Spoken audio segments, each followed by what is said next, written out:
Holidays, a time of joy, celebration, and days off of work that are usually exemplified with food, family, and friends all having a good time together. Whether it is the abundantly joyous time of the holiday season of Christmas or the festivities associated with Halloween, I love them all, and unless you are Charlie Brown, you most likely love them as well. With the rise of the gaming industry in the past decade, it is no surprise that gaming companies have attempted to capitalize off of this joyous and eventful time to potentially enhance the experience for their players to be a part of the festivities even whilst playing the game. This has been very prevalent in a lot of games nowadays, including GTA 5, Rocket League, and Fortnite, which was amongst the first to bring this trend to the mainstream. Call of Duty has found their place in the holiday festivities as well, and they were arguably one of the oldest that had done it, as all the way back in 2007 with COD 4, they made a Christmas version of the map Crash, with festive lighting and even a Christmas tree. So it is no surprise that eventually the idea of celebrating holidays in Call of Duty would become a main staple, and would eventually find their way into the zombies modes in the game that featured it. So in this video, with the holiday months approaching very slowly, I wanted to cover every single holiday that was ever celebrated by a Call of Duty Zombies game to show off how some of the events worked, or just how cool they actually were. But to find out where this began, we have to go back to 2016 with the highly popular Black Ops 3. As you may assume, since we are starting with Black Ops 3, that means that every single Zombies game before it chose to not celebrate the holidays, including World at War, Black Ops 1, Black Ops 2, and even Advanced Warfare. But Black Ops 3 would actually be the first to celebrate a holiday in-game, and for the first time celebrating a holiday, you may assume that it is a bigger one, such as Christmas or maybe even Halloween, right? Well, no actually. Black Ops 3 Zombies saw a small update to the game in February for Valentine's Day of all holidays. And the only aspect of Valentine's Day being celebrated here were these little black hearts that would come out of the zombies every time you shot them. It is such a strange update to add to the game, and although it is very minute, it is still there. The hearts had no effect other than a visual upon shooting the zombies, and the fact that it even exists is a little strange to me, and as far as I know, this was only available to see on Valentine's Day of 2016 on February 14th. Infinite Warfare Zombies unfortunately did not have any form of holiday celebration in Zombies. However, World War II Zombies surprisingly saw what Treyarch did with Black Ops 3 and decided to turn up the heat with the celebration. In March of 2018, Call of Duty World War II would host an event called Operation Shamrock and Awe, in which St. Patrick's Day event rewards would be available across both multiplayer and zombies upon completing certain challenges. However, the really cool aspect of this event is that World War II Zombies got a whole unique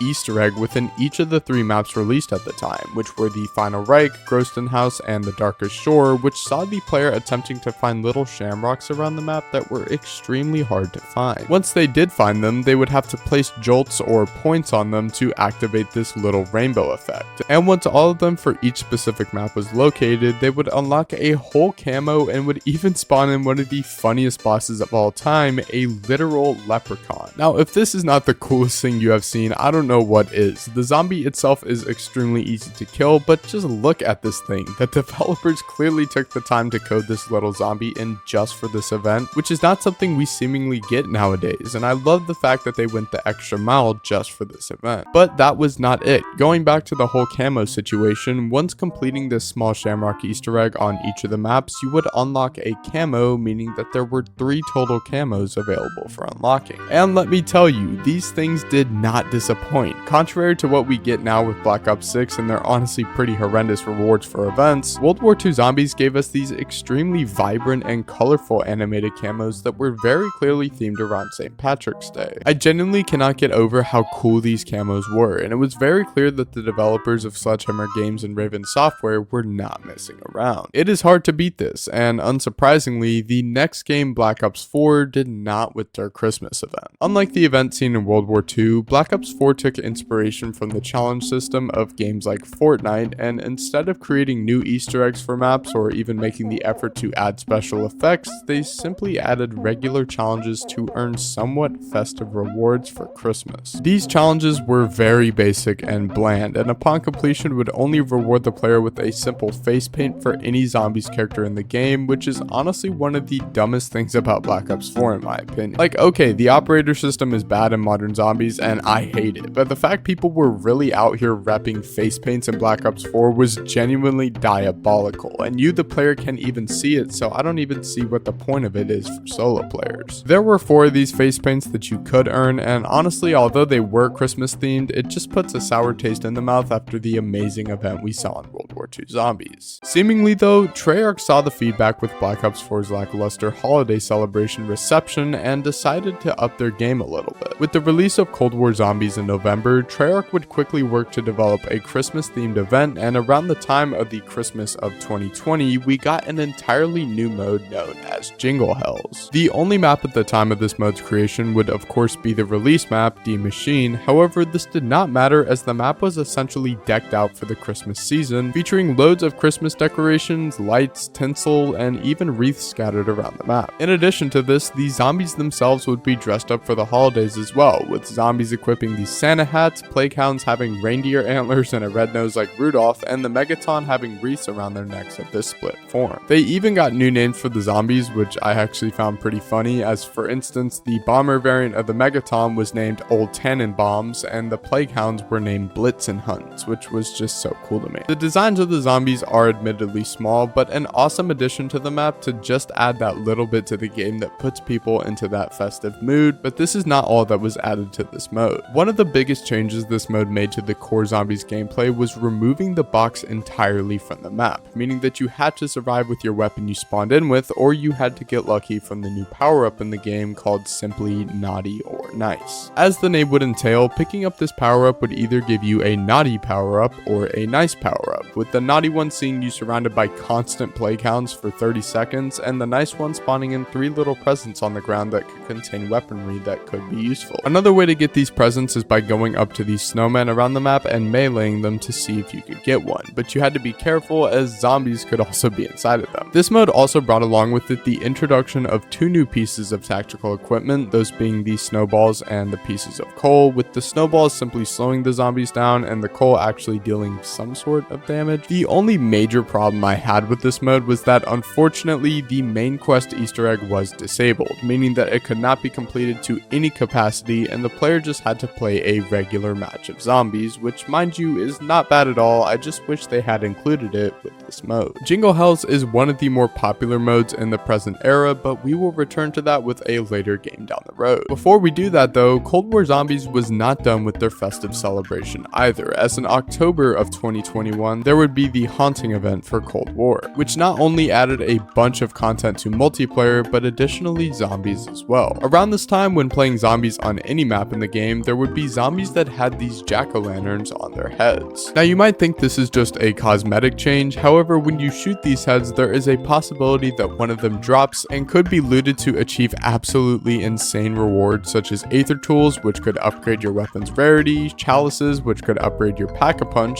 Score Streaks, and even armor. This easily was one of the most overpowered events we have ever seen, but that was not all that happened around this time. Every 5 rounds there would be this item known as a scare package that would drop down that on top of the insane stuff you were already getting could contain high tier rewards for the player to have access to in the game. And it was just super cool to see them celebrate Halloween for once, as this was the first time zombies had celebrated Halloween, which I find weird as this mode is literally meant to be like kinda scary, right? Anyways, this event did add one more thing to Cold War Zombies, and that was the Hallows Eve Outbreak, which in all honesty is now just called Outbreak Collapse in Cold War and can still be played to this day, but I just wanted to mention it because it was introduced in this update. But anyways, Cold War would stop its generational run of festive celebration and would pass the responsibility over to Vanguard Zombies, and like a lot of things associated with Vanguard, it did not live up to the previous expectation. In December of 2021, Vanguard Zombies would have literally the most minute little update with a minor visual change in the spawn room of Duran Fong with a couple of strung Christmas lights. There was a little bit more to this, as one of the zombies did get a visual overhaul with the Boom Schreier having Christmas lights all over his body, and some of the characters such as Chord Effects actually did have some Christmas themed voice lines. It's that magical time of year when we turn your guts to garlands and drink eggnog from your skulls. This event was just disappointing, especially since the rest of Vanguard at the time were experiencing a pretty decent event, but Zombies again just got pushed to the back. 2 years later in 2023, Modern Warfare Zombies had the chance to do a super cool festive event for any holiday, and they actually did with Christmas, just I wouldn't necessarily say it was anything special. The Zombies mode of the game only really received new Zombies models that had Santa hats, lights, and wreaths, as well as the snowballs once again from Cold War's Jingle Hells. That was literally it, and the worst part about this is that the Zombies mode itself didn't even get the most Zombies content for Christmas, rather Warzone got it instead. Warzone had zombies in its map and even had an entire boss fight with a zombie Santa on a train while the map is completely covered in snow. The fact we didn't even get to see the map covered in snow was such a huge swift kick in the nuts for most Zombies players, and I distinctly remember being very disappointed around this time and honestly losing my Christmas spirit because of how horrible event Modern Warfare 3 Zombies was. Okay, that was a bit too far, but still, this event was honestly lame and didn't have really anything special to it, so I was disappointed as it seemed Zombies was losing its footing in the celebration of holidays. However, I would be greatly surprised with the introduction of a Christmas celebration in Black Ops 6 Zombies, and this one did not disappoint. Much like that of Cold War Zombies, Black Ops 6 Zombies brought back Jingle Hells, and this time with even more content. But first of all, just look at the map in the game. It looks gorgeous and completely overhauls the visuals of the regular Liberty Falls map that we see in the game, with tons of Christmas decorations all over the place, snow covering the ground, snowmen sitting around, and even the lake being completely frozen behind the spawn. The visual overhaul of this map is fantastic, and one of my biggest problems with this is that it never even stayed. I would have loved it so much if it had stayed for longer. It would have been amazing, and this unfortunately falls into the trap that Black Ops 6 Zombies is in with its limited time modes. The Zombies, Vermin, and even the Abomination got visual holiday updates, with the Vermin getting elf suits with accompanying boots for each and every leg. The Abomination got a bunch of Santa hats, and the Zombies got almost their exact models we saw in Modern Warfare 3. The gameplay is almost exactly the same as regular Jingle Hells, however they added this new round that acted as a frozen round where you had to find indoor shelter or else you would move extremely slowly due to the incoming blizzard, which I found to be super cool and added a layer of difficulty that was already present within the mode. One of my favorite things about the way they reintroduced this mode, however, was the fact that they enabled the Easter egg, allowing for people to achieve the Easter egg with enhanced difficulty, which is just super cool to see and automatically made it better than Cold War's. The only other thing about this Christmas mode was that it came with a whole whimsical gobblegum known as Holiday Cheer, which just turned the zombies into the Christmas zombies we saw, but honestly, it's pretty useless now. The only thing I did not really like about this is that it was restricted to just Liberty Falls and not every other map at the time. However, on the contrary, I am very happy with how it turned out with the visuals. But with that, that is the last event we saw in celebration of a holiday in Zombies history. Before I end the video, I did just want to mention one other thing that Call of Duty Zombies was in relation to a specific holiday. All the way back in 2010, around the time of Black Ops 1, the Zombies cast and crew actually all got together and recorded an entire Christmas album. Yes, you heard me right, and it had all of the Ultimus characters at the time, and it was titled A Very Zombie Christmas. The funny thing about this though is that it was all coordinated by the voice actors at the time. They didn't even tell their higher ups they were doing it, and as a result actually got them in legal trouble. But the songs on the album were all parodies of popular Christmas songs, and if you have not heard it before, I highly suggest you check it out around the holiday season, as it is a fantastic listen for longtime Zombies fans. But anyways, I will stop yapping. I know no holiday is even really close at all right now, but I just wanted to make this video because I remembered the Halloween event back in Cold War the other day and wanted to see all the holidays Zombies celebrated. With all that being said though, I will see you guys in the next one. Peace.